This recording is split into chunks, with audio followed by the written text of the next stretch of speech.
Ya, ketemu lagi dengan saya dalam materi IoT. Pada bahasan kali ini kita akan bahas tentang Big Data dan Smart City. Nah, rekan-rekan sekalian, peranan Big Data sebagai komoditas strategis dalam penerapan Smart City akan memberikan kontribusi yang cukup signifikan terhadap informasi yang dibutuhkan, tentunya sebagai pedoman dalam membuat kebijakan strategis. Ini menciptakan pelayanan publik yang nantinya lebih efektif dan tepat sasaran. Nah, kebijakan melalui analisa Big Data ini sebagai indikator ukuran keberhasilan penerapan dari Smart City. Selanjutnya, Big Data juga tidak hanya memberikan data yang besar, namun memberikan jawaban guna memahami banyak hal. Sedangkan penerapan konsep dari Smart City atau kota pintar perlu mempertimbangkan Big Data yang ada di sekitarnya. Jadi data-data yang utama perlu didukung dengan data-data lainnya yang terkait dengan konsep kota pintar. Ya.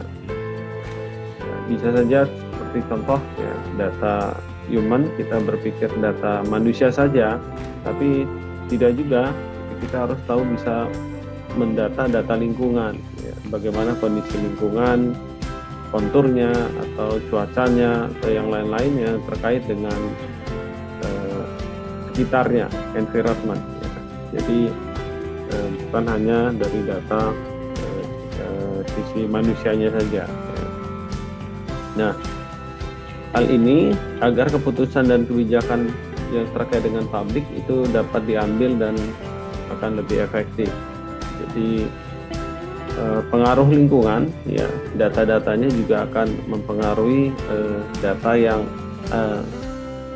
ada di manusia itu sendiri dan lingkungan yang ada di sekitar. Nah, selanjutnya kita akan membahas lebih detail tentang Big Data itu sendiri. Nah, definisi umum ya terkait dengan Big Data yaitu merupakan kumpulan data yang berukuran sangat besar dan kompleks, sehingga tidak memungkinkan untuk diproses menggunakan perangkat pengelolaan database yang secara konvensional ataupun aplikasi pemproses data lainnya. Jadi kompleksitas data yang dikumpulkan ya, dan konsep database-nya juga lebih cakupannya lebih besar ya. Nah, adapun karakteristik dari hal ya, Big Data tadi di awal ya, sudah kita definisikan ya. Yang pertama adalah mengenai volume atau isi ya, terkait dengan besaran data yang harus dikelola berukuran super besar. Jadi data-data tadi ya, keterkaitan data satu dengan lainnya ya, komponen-komponen data itu ya, detailnya itu akan menjadi isi data yang nantinya akan ukurannya juga bertambah ya, besar. Ini yang pertama, volume. Selanjutnya karakteristik dari Big Data adalah velocity. Ini berkenaan dengan hal kecepatan pemrosesan data. Jadi tentunya ini harus mengimbangi pesatnya tadi pertumbuhan jumlah data. Kalau kita analogikan, kita berkendaraan ya, yang biasanya membawa 10 penumpang ya, datanya bertambah, kecepatannya walaupun 100 itu akan jadi berkurang kecepatannya karena jumlah datanya bertambah. Beban kendaraan tersebut membawa data itu akan juga jadi lambat. Nah, tentunya hal-hal ini juga perlu kita perhatikan mengenai kecepatan pemrosesan data. Artinya kecepatan juga harus ditambah. Ya.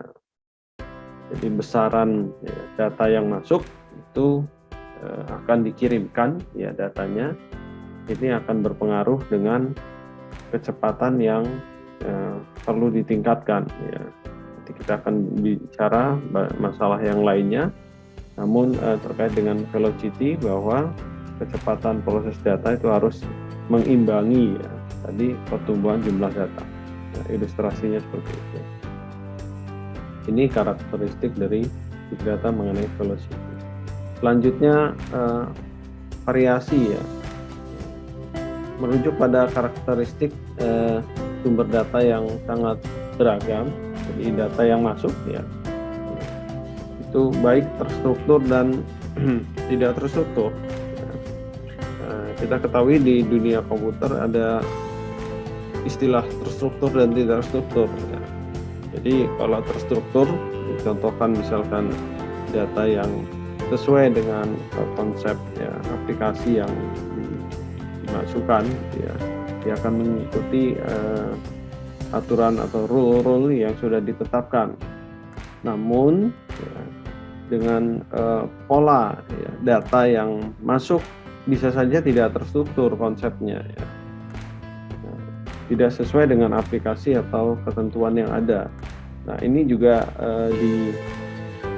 difasilitasi ya, makanya dikatakan bahwa salah satu karakteristiknya adalah variasi data ya.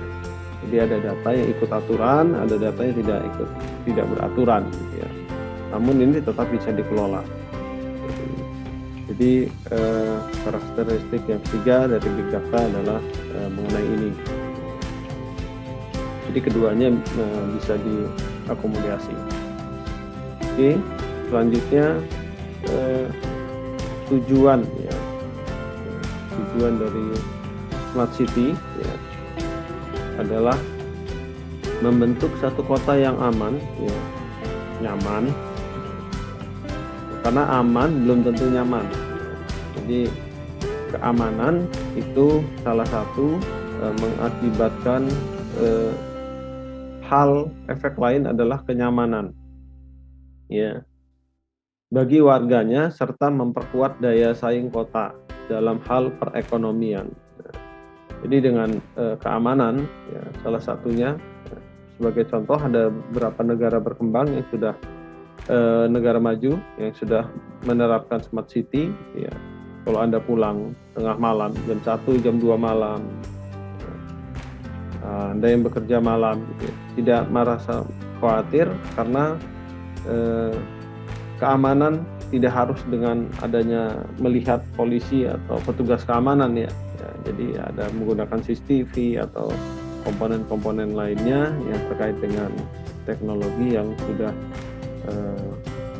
terpasang di setiap sudut tempat kota, atau Anda sudah punya GPS yang dipantau oleh security ya secara jarak jauh dan seterusnya.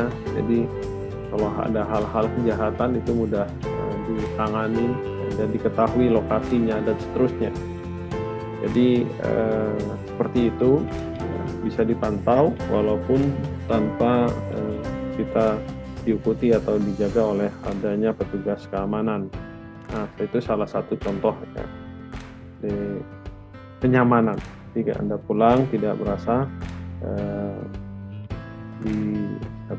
diganggu atau tidak merasa terganggu ya. Ini kondisi untuk kenyamanan ya, salah satu indikator. Sehingga ya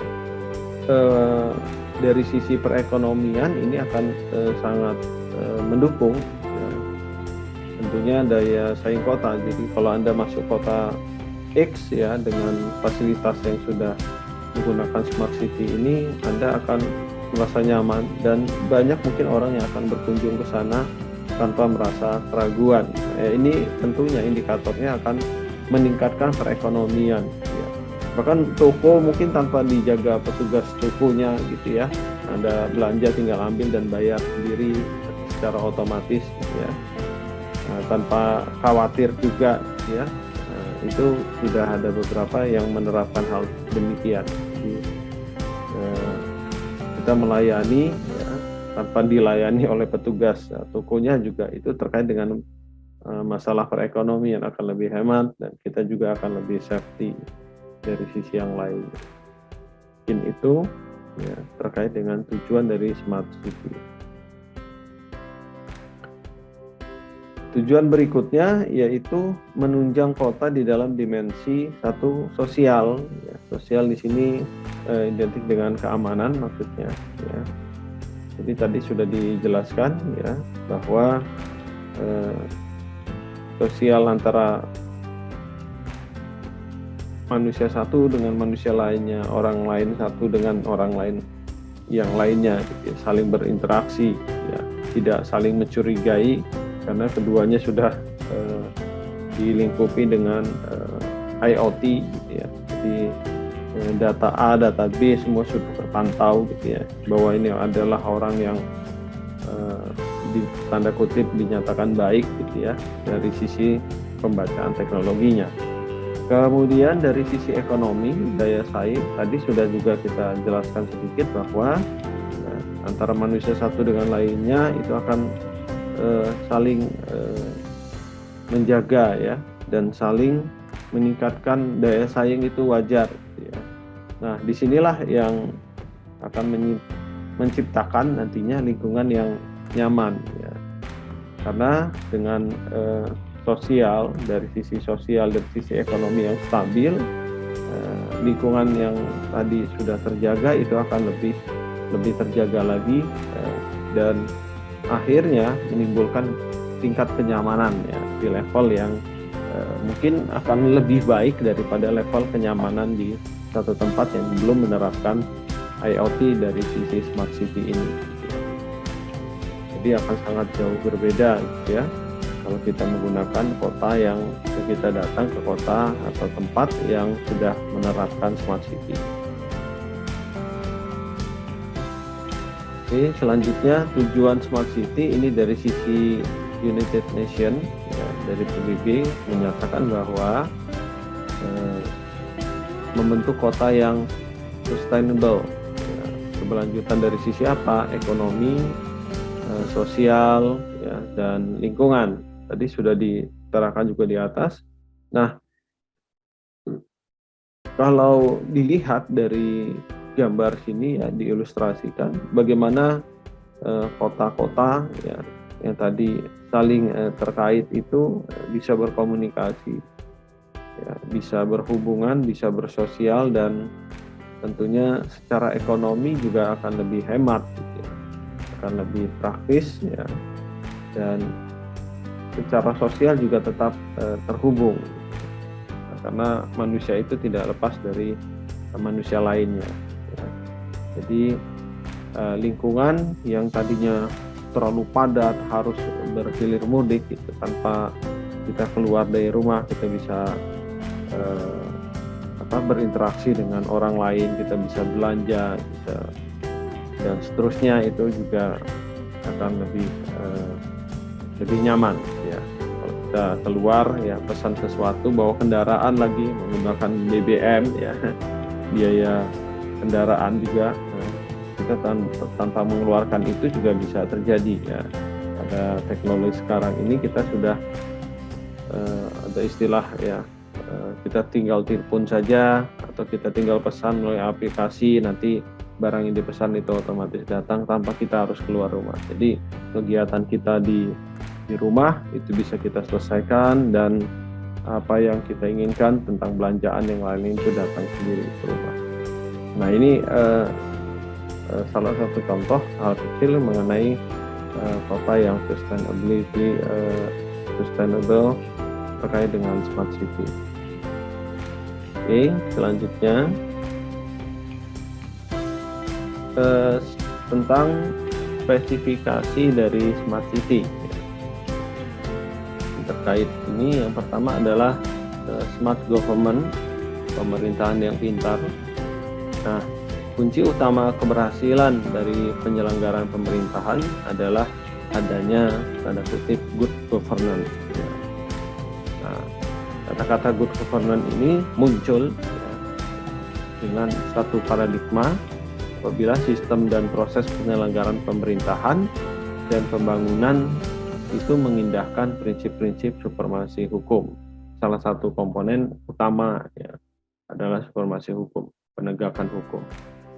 Jadi orang berjalan misalkan ya di jalannya gitu ya, di jalan tapak manusia gitu ya, di sana untuk memang jalan orang gitu ya, untuk kendaraan sepeda, untuk kendaraan besar, jalan raya gitu ya. Kemudian kita nyebrang juga dan seterusnya itu dipantau ya.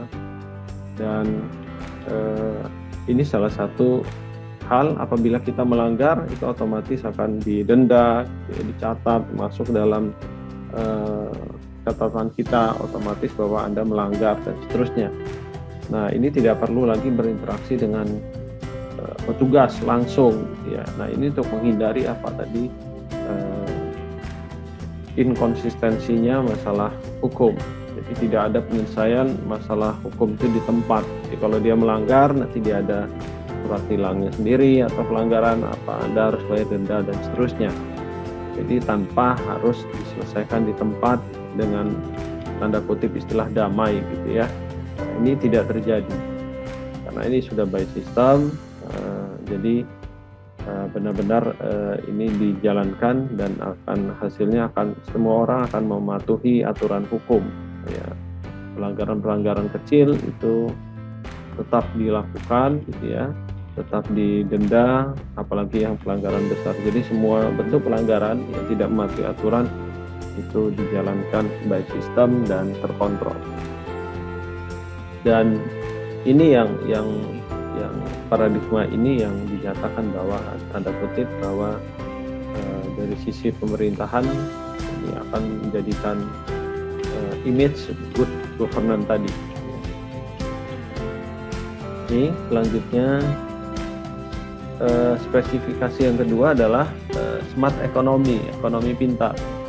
Semakin tinggi inovasi baru ya, yang ditingkatkan terkait dengan hal ini, maka akan menambah peluang usaha baru dan juga meningkatkan persaingan pasar usaha atau modal. Jadi dengan pengembangan ekonomi pintar ya, tanpa kita harus datang, orang akan lebih hemat ya, biaya transportasi akan berkurang gitu ya.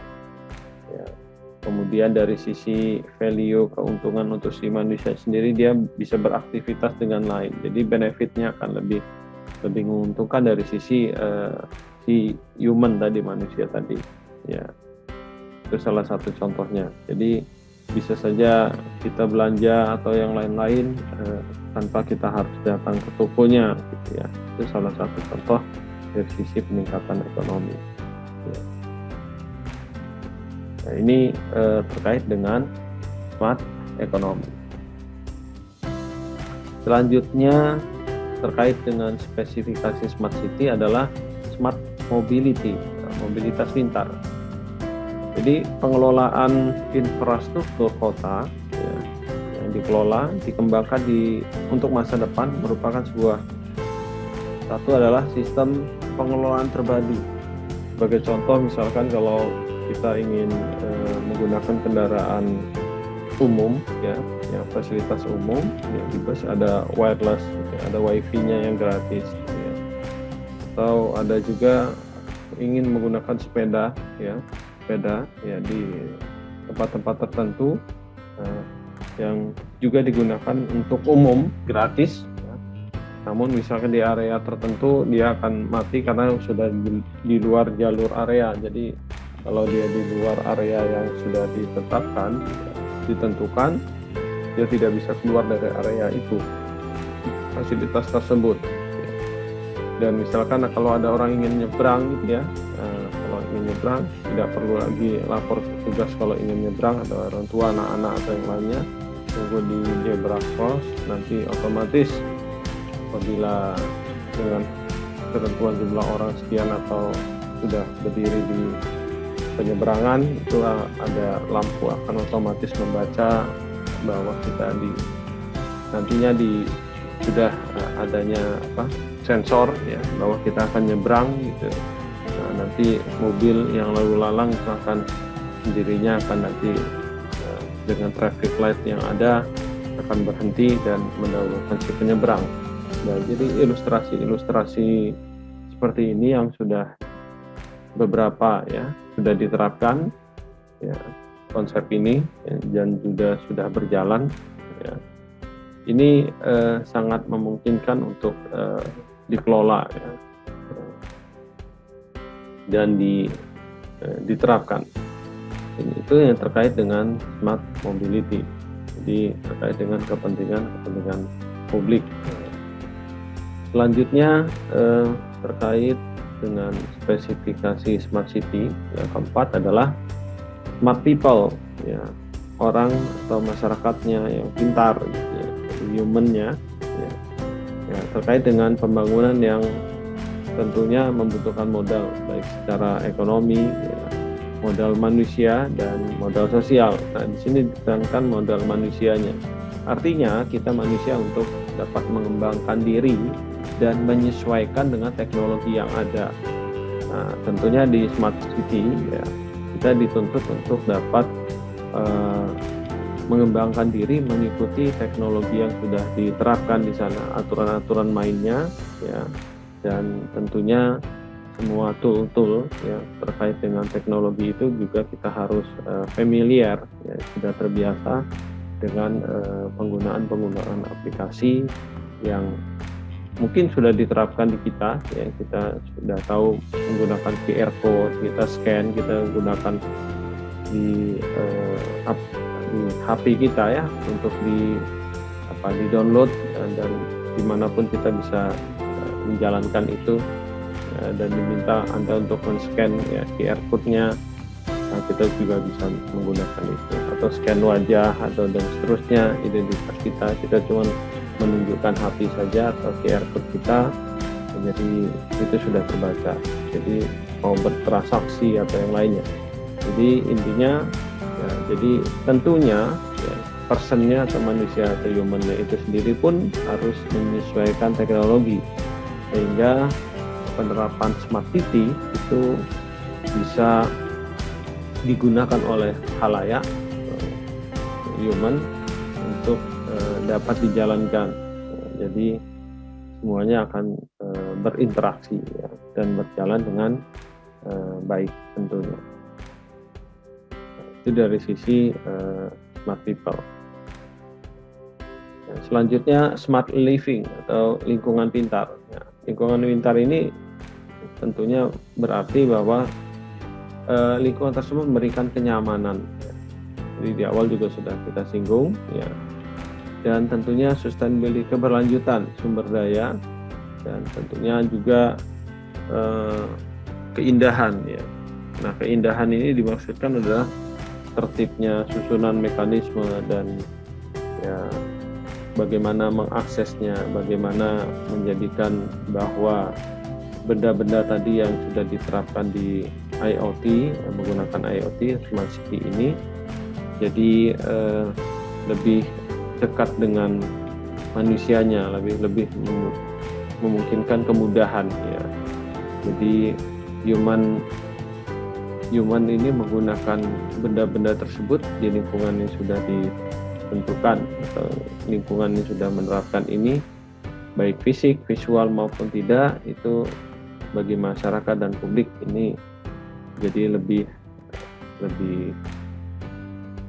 smart dan lebih baik ya. Dan itu yang perlu dicermati oleh kita ya. Karena lingkungan pintar ini tidak terlepas dari human-nya ya. Tidak terlepas dari bagaimana mekanisme lingkungan itu dibangun berdasarkan kebutuhan manusia itu sendiri dan kondisi-kondisi yang ada di lingkungan itu, baik fisik, visual, dan masyarakat publik secara umum.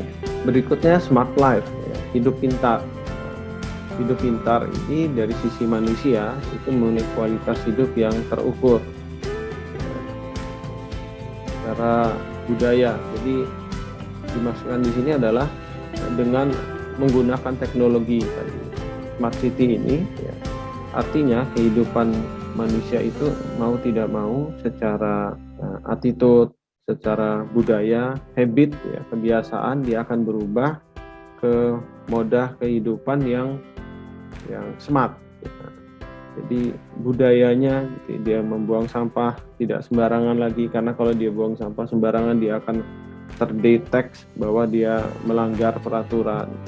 Jadi budaya menjaga lingkungan itu juga sedikit-sedikit sudah terparti di dalam diri manusia. Jadi mau tidak mau ya secara smart life ya bahwa manusia itu akan diajarkan bagaimana hidup yang sehat, bagaimana hidup yang bersih dari sisi buang sampah misalkan. Nah, dari sisi yang lain-lain gitu ya, menjaga lingkungan dan seterusnya itu dengan ini mau tidak mau terpaksa atau dipaksa ya, atau dengan kesadaran sendiri itu harus mengikuti pola ini gitu ya. Jadi hidup pintar ini dia akan otomatis nanti akan menyesuaikan, ya, akan disesuaikan oleh diri manusia itu sendiri. Ya, jadi muncul dengan kata berbudaya, ya, budaya smart, ya, berbudaya smart untuk kondisi smart city ini. Ini itu dari sisi smart life. Nah, adapun selanjutnya pada hal mengenai parameter smart city, yaitu ada komponen smart people-nya tadi. Karena manusia itu punya jiwa manajerial, kepemimpinan.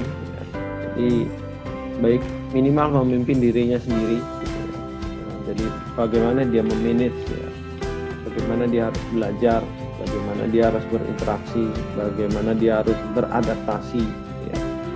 Nah ini akan menimbulkan satu emotional question, yaitu kualitas layanan. Jadi dia akan melayani diri sendiri, ya. Minimal itu, ya. Dan harusnya nanti dengan demikian dia akan bisa melayani orang lain, ya. Modelnya bermacam-macam, ya. Kemudian akan meningkatkan IQ, intelligent question, ya. Dari sisi infrastruktur question, ya. Jadi dari sisi IQ juga akan demi sedikit akan meningkat kecerdasannya. Nah, ketiga komponen ini, walaupun ada komponen yang lainnya, nanti silakan dicari referensinya mengenai smart people ini. Nah, tentunya ya, ini akan bisa diterapkan dari hal apa? Masalah lingkungan, bagaimana dia berinteraksi dengan lingkungan. Dari sisi kemanajerialannya, dia akan bisa menjaga lingkungan, mengelola atau mengajak anaknya sendiri, orang lingkungan di sekitarnya, atau orang yang berinteraksi dengan lingkungan tersebut, dia bisa menjaga itu. Baik juga dari sisi infrastruktur dan juga keamanan, safety. Jadi penerapannya ini bagaimana keamanan, karena keteledoran itu akan mengakibatkan orang lain jadi musibah. Jadi dengan adanya ini akan meminimalisasi kecerobohan, ya, atau keteledoran.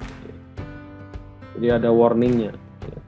Kemudian dari sisi kesehatan, ya, menjaga lingkungan, tentunya kesehatan diri sendiri dan lingkungan orang lain juga akan otomatis akan terjaga atau sebaliknya. Dan budaya tadi, ya, budaya kita akan mengikuti budaya yang smart. Gitu. Jadi manusianya akan jadi smart, dia akan tahu diri, tahu kondisi lingkungan, ya, bisa menjaga lingkungan. Gitu. Nah, ada hal yang juga tadi ya, perubahan yang inovasi ke smart city ini. Tentunya ada beberapa perubahan yang harus bisa diadaptasi. Baik itu perubahan secara internal human-nya, ya, bagaimana dia merubah dirinya untuk ikut beradaptasi, ya, terhadap inovasi. Ada perubahan di lingkungan sekitar, ya, yang dia ikut di dalam lingkungan smart city ini. Dan and others, dan yang lainnya tentunya ya banyak sekali komponen-komponen yang harus secara smart people itu harus bisa ikut ya, dalam poin-poin tadi ya. Bagaimana dia menerapkan, bagaimana dia menyesuaikan, dan bahkan menciptakan ya, kondisi supaya tanda kutip smart city tadi itu benar-benar bisa berjalan dengan baik. Jadi itu parameter-parameternya. Silahkan nanti Anda subscribe, komen, like, dan share. Assalamualaikum warahmatullahi wabarakatuh. Sampai jumpa di sesi IoT berikutnya.